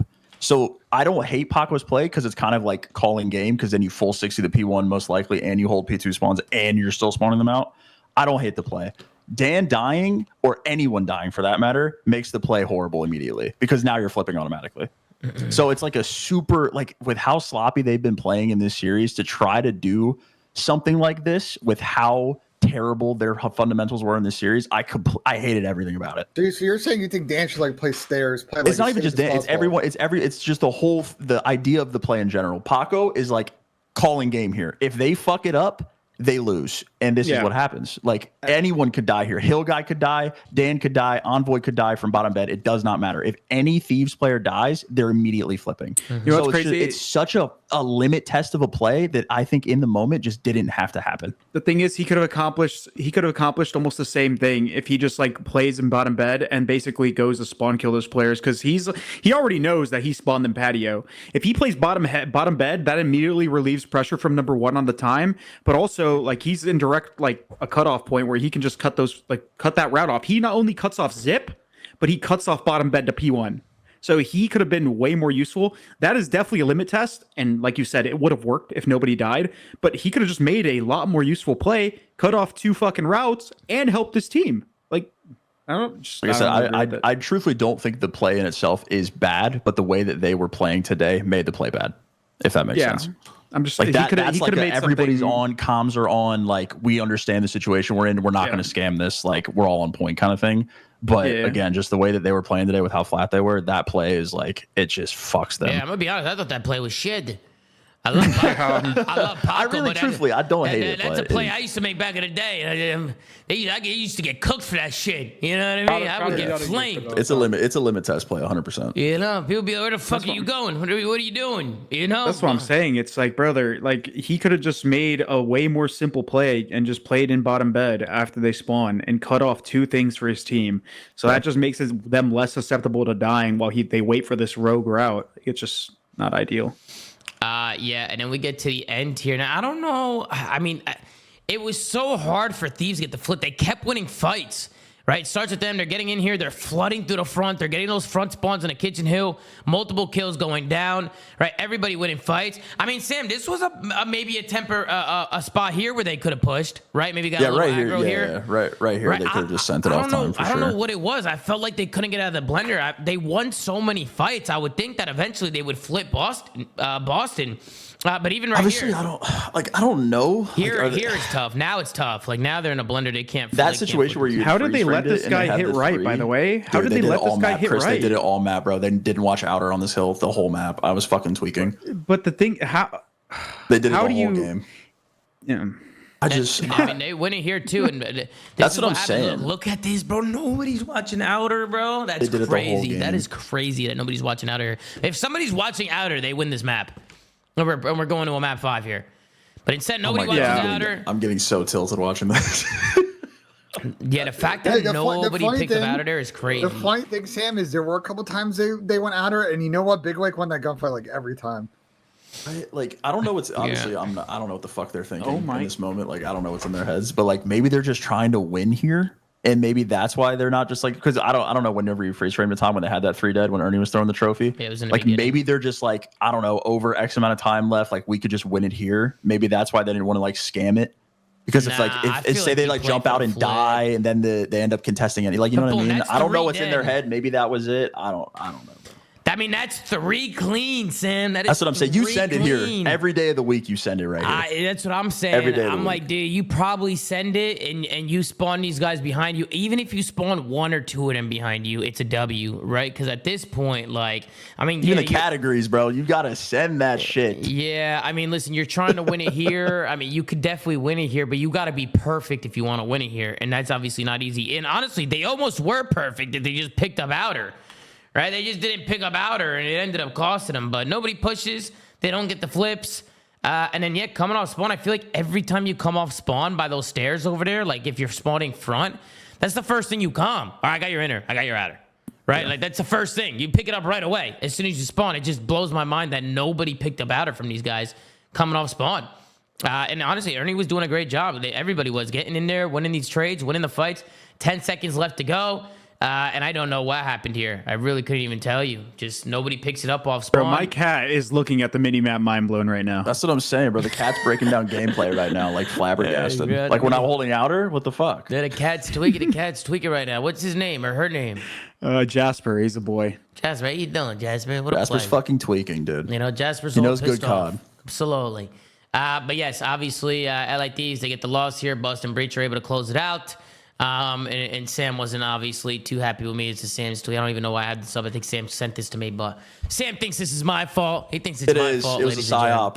I don't know. Listen, bro, I'm not staying silent any longer, bro. ZooMaa is a FaZe psyop in the LA Thieves camp, man. Here we He's go. Coerced Scrap. He's coerced Scrap Thieves, into man. playing Rocket League on a daily basis. He has Dan Ghosty hosting Stallions docu-series. I'm tired of it. I can't stay quiet anymore. I'm gonna be honest. I didn't even hit up Dan for that. That was all Shawston. Shawston did all that. Shawston did all that, bro. Yeah, Shawston, I have a great guy for just this. Yeah, I fucking bet. You know, I work for the CIA, as Slaw says. Work for the CIA. Bro.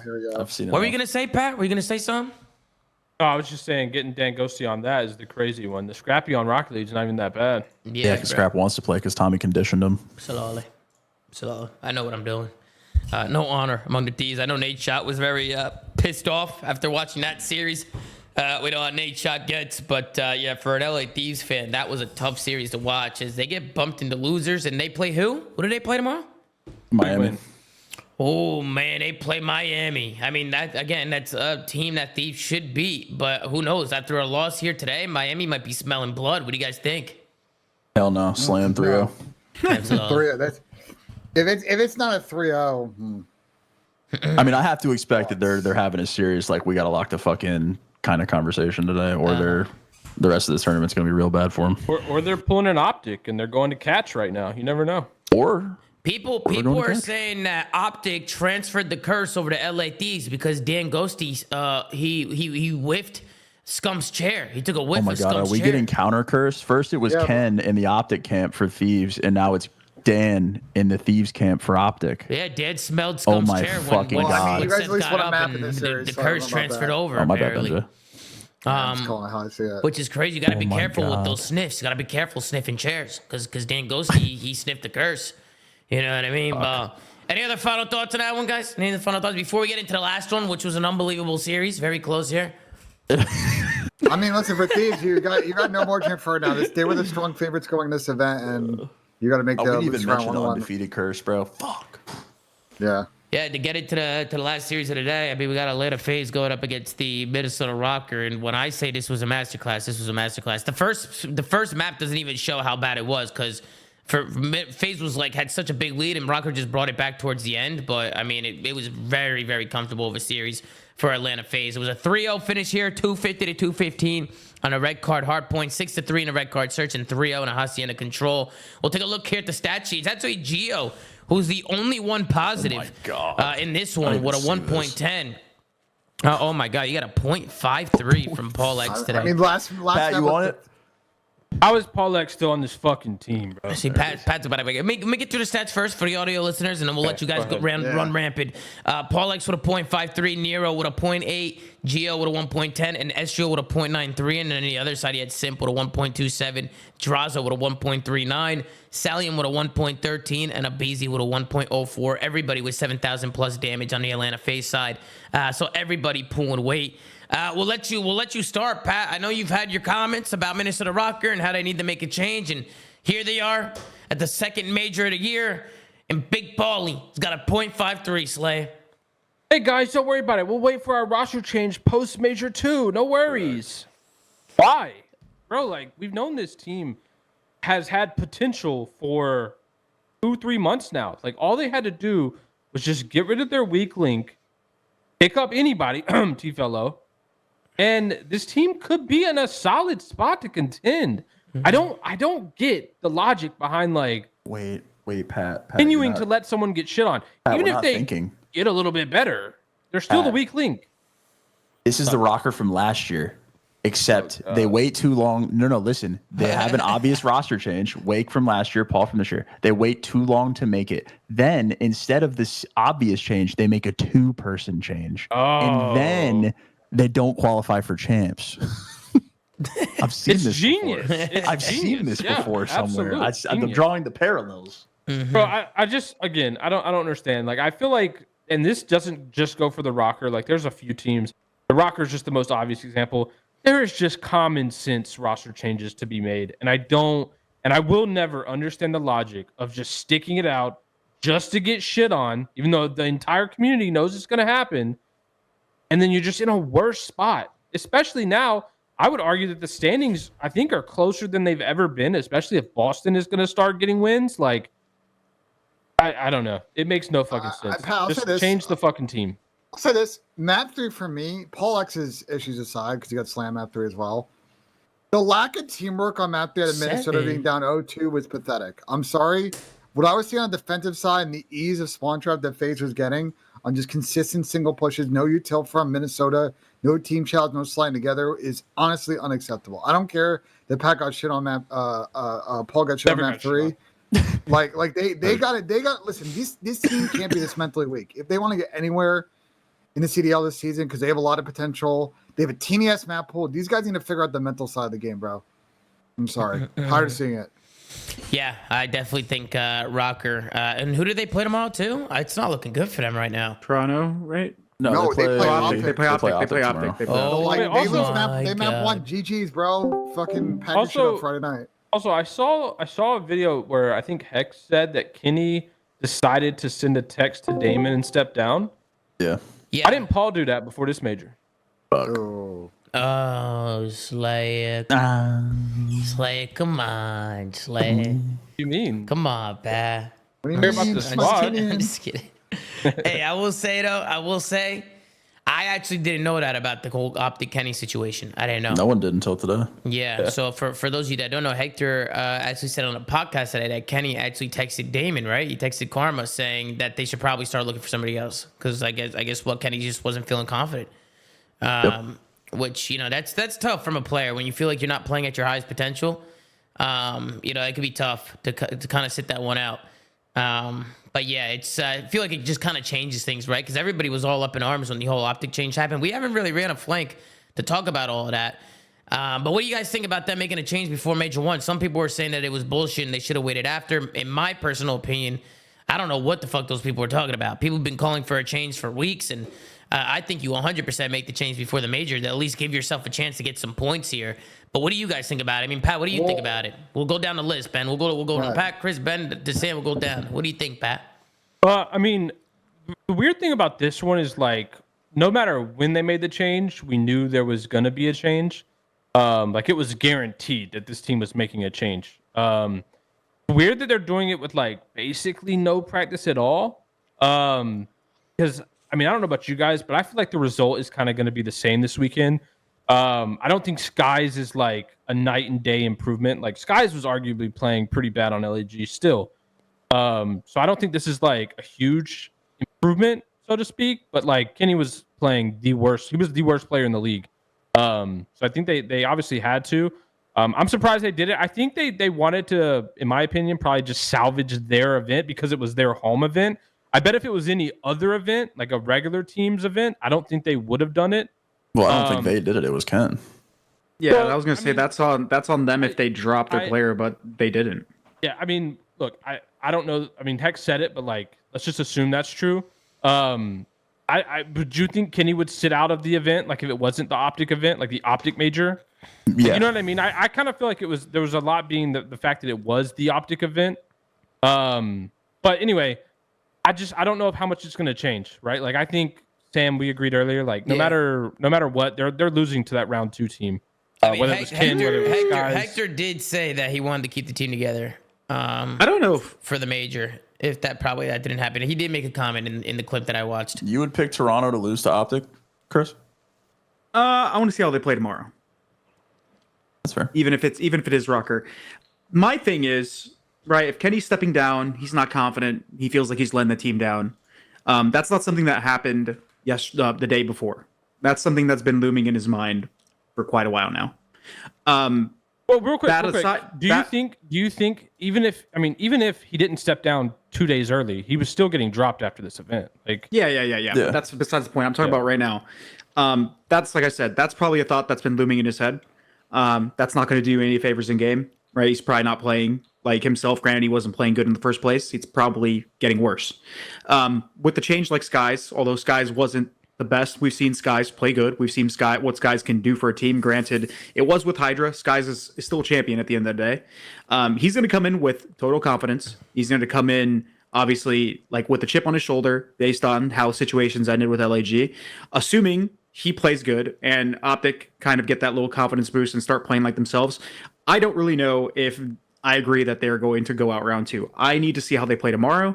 If they come out and absolutely slam Rokkr, I don't really know if I'm going to have them going out in round 2 against Toronto because they could definitely like I said, honeymoon. That's just something we can't account for. Like they could just honeymoon, 100%. Like ride the wave of having their home event and like 100%. all that stuff. Obviously, they could do that.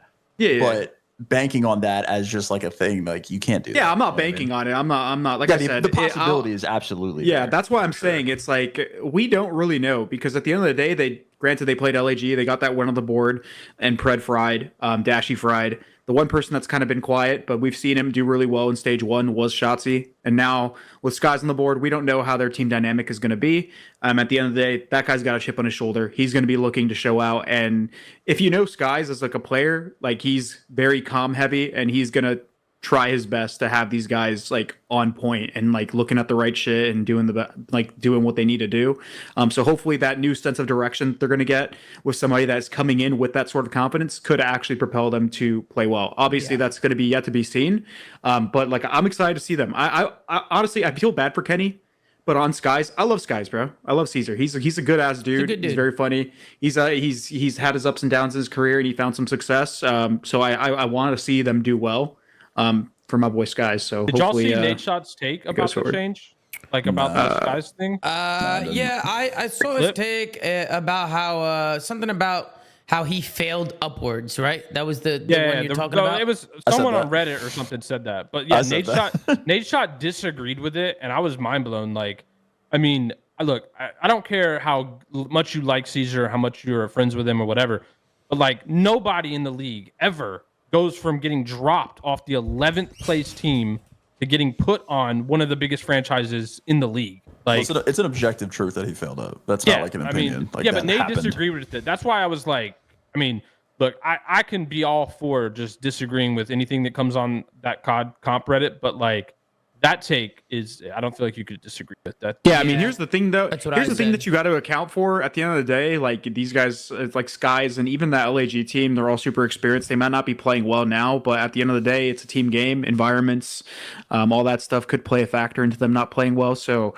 I mean, I'm never going to be doom and gloom about a change. Like I'm always happy to see the changes. Granted, sometimes we might not agree with them. There's times where we've been proven wrong in those senses. So at the very least, regardless if the change came from Kenny or Hector or anybody on the Optic organization, I'm glad to see them get that change, and hopefully for me, like I hope they get on the right track, because I don't really want to see a world where it's just a Thieves and FaZe type of league for the majority of the time, because that's the way it's been looking for a bit. So. I mean, I'll say this, Chris. Today could not have gone worse if you're an Optic fan, because Boston won and C9 won. They're both guaranteed 30 points now. I believe they'll put Optic outside the cut line. Like, they get 12th of this tournament, and either C9 or Boston go deep. Like, I mean, they're going to be... But we're still super early for that to matter. Like, being tied at 8th or 9th, like, we're still so early in the season.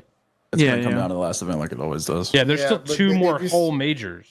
But you have 20 less points, actually more than that, because we don't have minors anymore. There's like way less points on offer now per split, so it is going to end up being a little bit of a factor. It'll get tight for sure, depending on like the online and stuff. They also they still have a lot of room to turn it around. Like, we're kind of assuming that they're at the level they are now for the majority of the season, if not maybe a little bit better. But we forget that they have like Dashy, Pred, and Shotzzy on their team, and granted, different game. They haven't been looking too good as of recent. At the end of the day, you can't underestimate the talent that those guys have and could bring to the table any point in time, because there's a real world where, like, at least from the caliber of players that they have on their team, that they could have a split like a FaZe or like a Thieves. Granted, that's yet to be seen, but they did it in the first stage with a different player, so who the fuck knows what's going to happen. But regardless, question for y'all. I'm excited to see them play. Well, go ahead, Pat. I was just going to have a question for everybody. Do y'all think they stick with Skies for the rest of the year?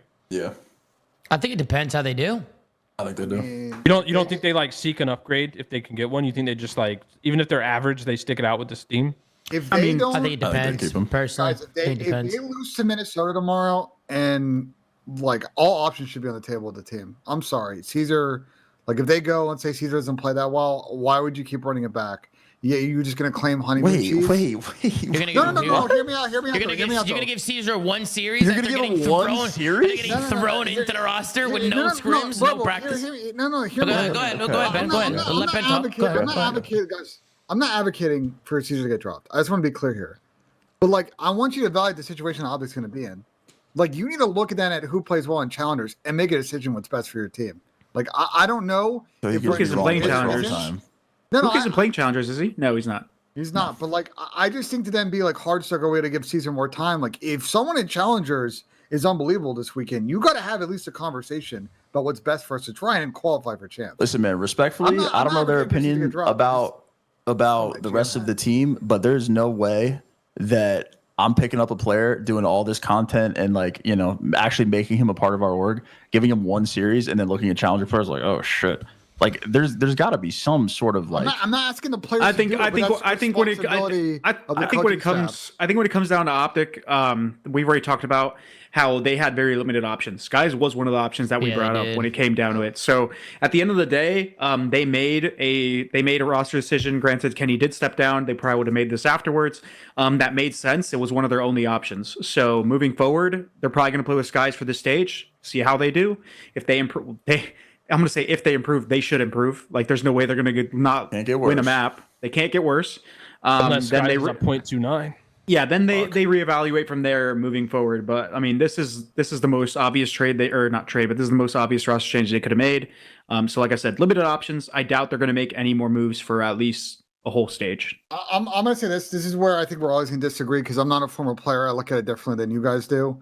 Like I'm not saying that Dashy should go watch VOD Challengers player, but the coaching staff, the front office, obviously Hector, whoever else involved, like. You need to at least evaluate how this week goes. I would not just be hard stuck running Caesar back just because you brought him in, considering they're not in a favorable position. I mean, this sounds insane. Do you think Caesar's spot? Guys, I'm trying to keep it a buck. It is a very tight league. Guys, it's a very tight league right now. I think Miami will probably fall below them by the end of the year. We got Cloud9 playing better. You got Boston. I'm not disagreeing with you, Ben, but I disagree with the last point that you're trying to make. Hold on. I think the only thing they should do, and this is just like looking forward into the future and like a what if thing, is if they do see somebody that could bring value to their roster, they lock them down as a sub.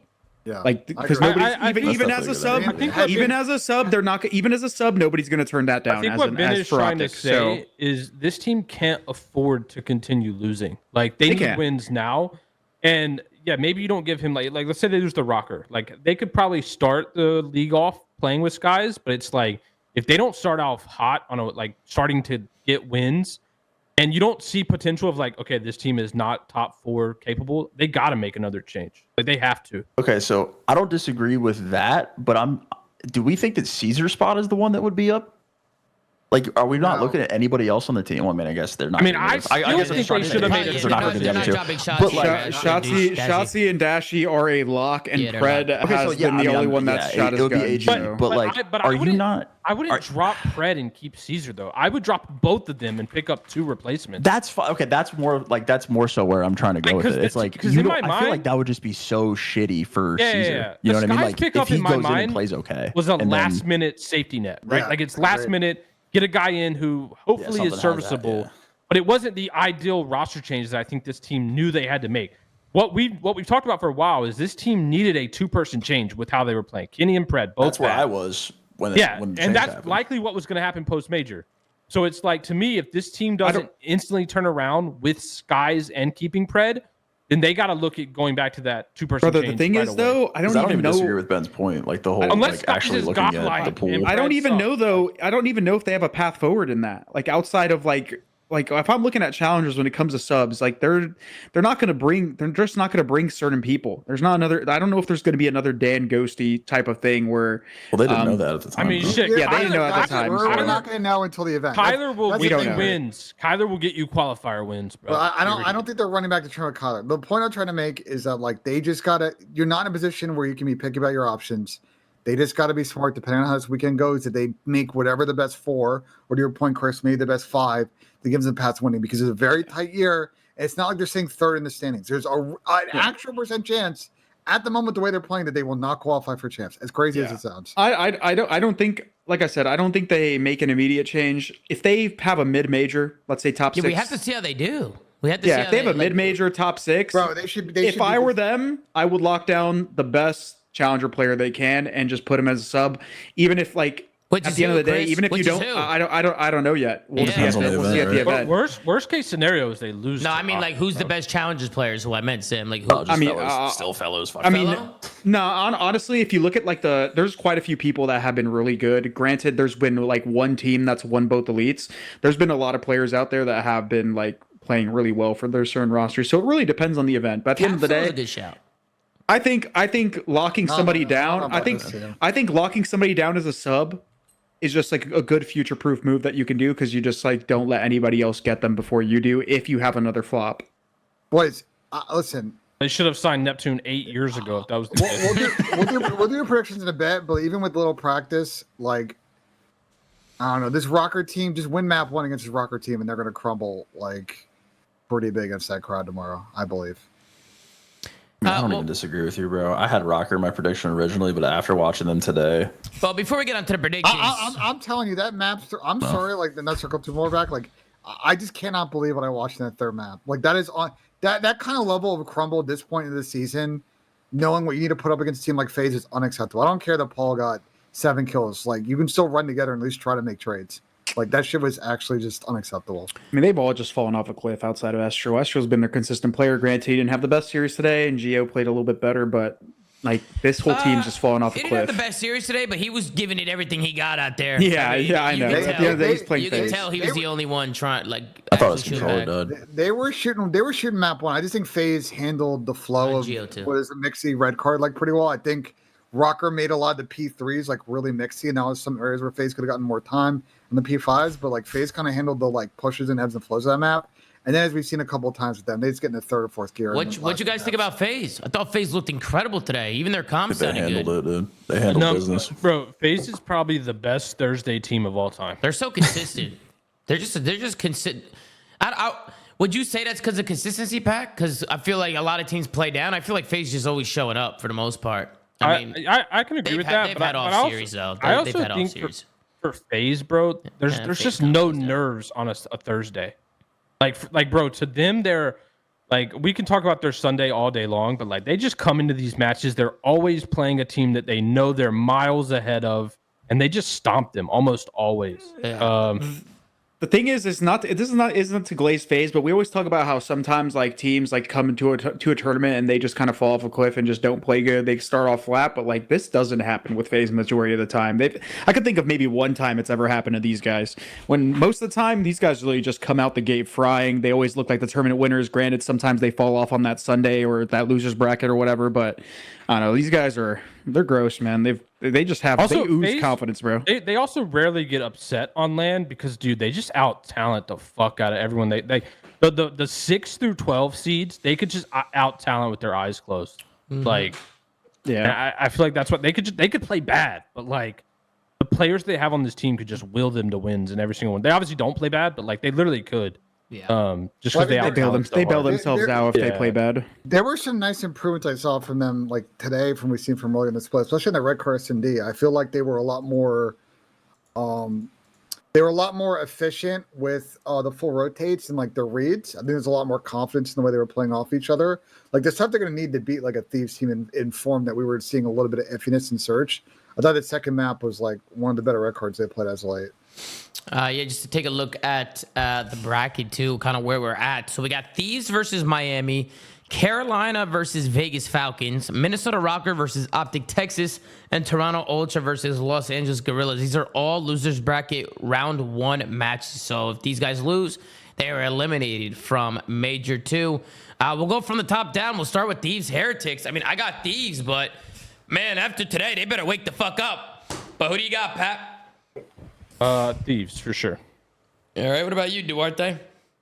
I got Thieves, but I wouldn't be surprised if Heretics just like show up and make it competitive. Because, I mean, I love Rencore and Real. It's just a matter of if like Lucky and Metals are going to choose to shoot back, whether they're competitive with these top teams. That's literally their catalyst every single time. Don't know if that's going to happen. I'm going to say Thieves. It's a safe pick, but wouldn't be surprised if everyone else shoots back. They have a competitive series. All right, what about you, Ben?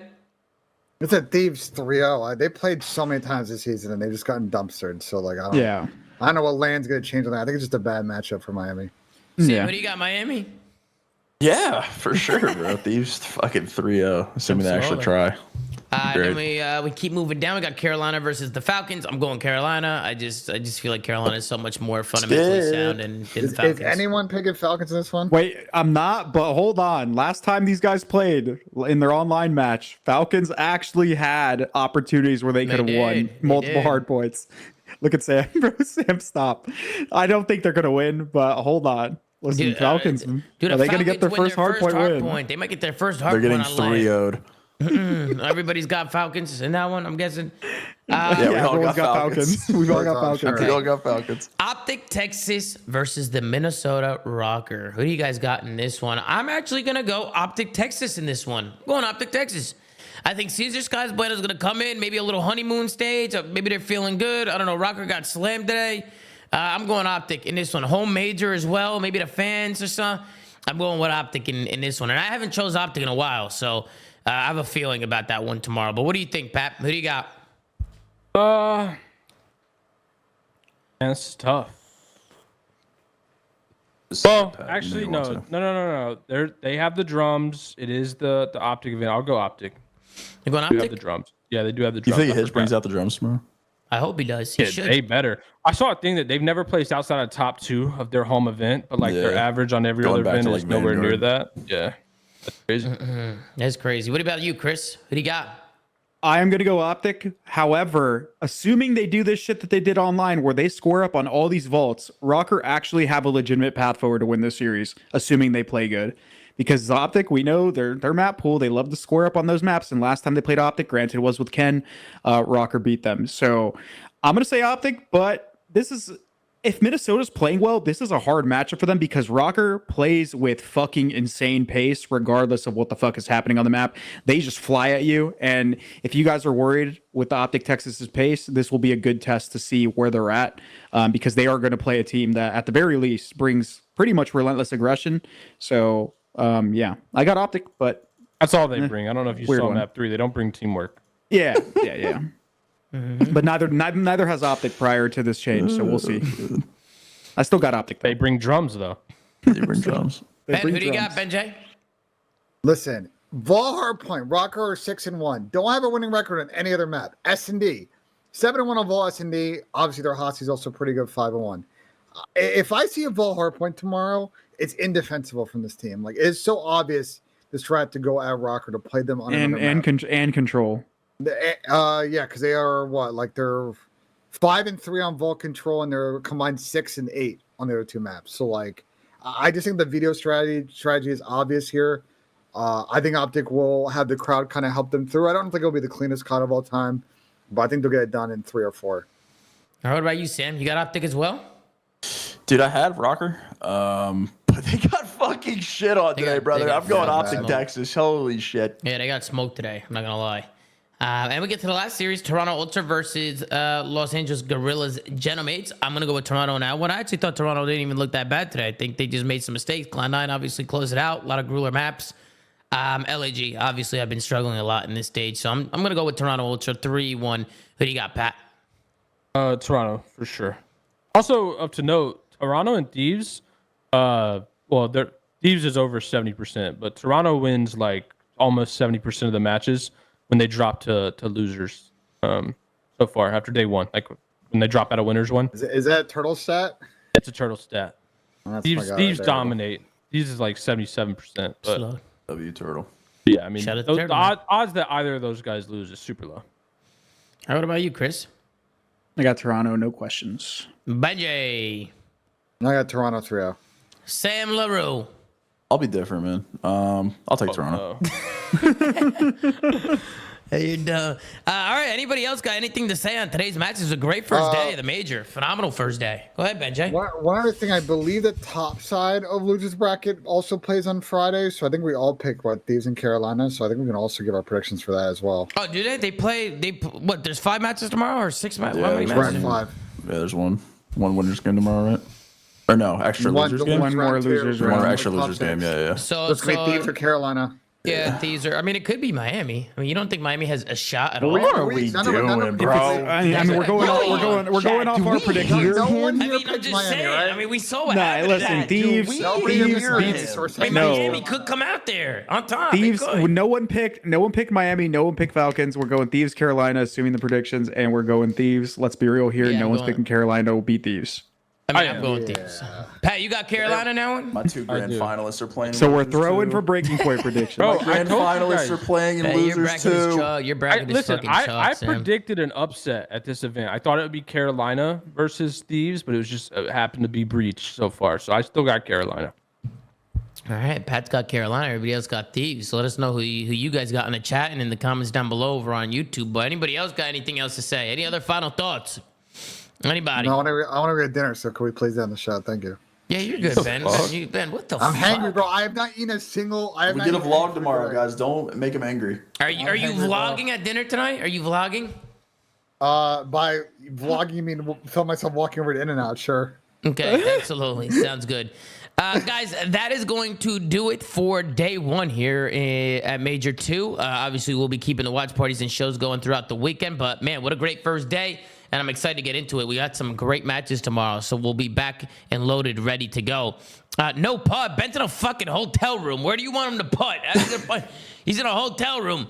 But, yeah, we'll be back tomorrow. Shout out to Apathy in the chat. We got a 2-time world champion in chat. Shout out to Apathy. That's Brian the GOAT right there. But yes, guys, make sure to like, comment, and subscribe if you're watching on YouTube. Anchor.fm/theflank. Check out audio states around. Go follow at the flank on Twitter. Gersh's doing a phenomenal job running socials. Guys, new merch tomorrow, 12 o'clock p.m.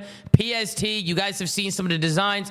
It drops at 12 p.m. It will be a limited drop, so make sure you get it before it's too late. I know some of the drops, they sold out and people, they start going crazy, but it is a limited drop. So make sure you get it before it's too late, folks. All right, ZOOMAA.gg for the merch, 12 o'clock p.m. Pacific time tomorrow. And yeah, guys, we'll see you guys tomorrow. Another watch party, another show. Make sure to join the community. It's spotlighted to the top of my Twitter, top of the flank Twitter.